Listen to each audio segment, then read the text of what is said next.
अस्सलाम वालेकुम दोस्तों। तो कैसे हैं आप? उम्मीद है सब खैरियत से होंगे। तो आज की वीडियो में बात करेंगे चैप्टर नंबर 19, जिस चैप्टर का नाम है नन्हा मुन्नू। तो चलिए वीडियो को स्टार्ट करते हैं। नन्हा मुन्नू, मियाँ मुन्नू है मुन्ने से, अभी है उम्र इनकी कम, बला के तीज हैं लेकिन मचाते फिरते हैं ऊधम। कभी खट खट कभी पट पट, कभी झन झन कभी टन टन, शरारत खूब करते हैं नहीं इनको जरा भी गम। कभी टे टे कभी पे पे, कभी से कभी में, उठा लेते हैं घर सर पर।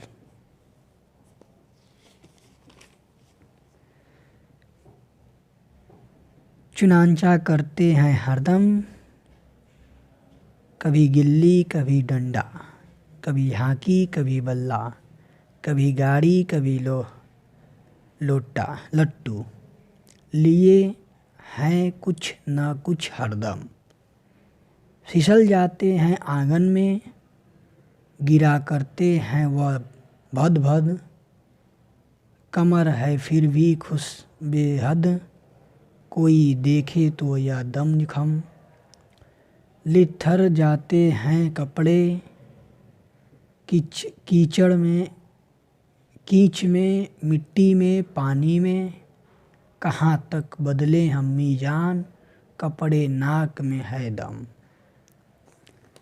अभी हैं तोतले कुछ कुछ, जरा है बोलते कम कम, जो पानी की ज़रूरत हो तो कहते फिरते हैं मम मम।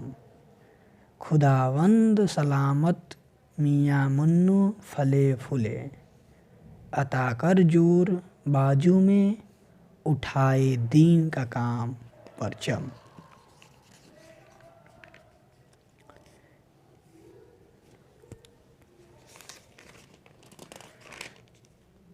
बस यहीं तक है चैप्टर नंबर 19। तो मिलते हैं नेक्स्ट वीडियो में, तब तक के लिए खुदा हाफिज़।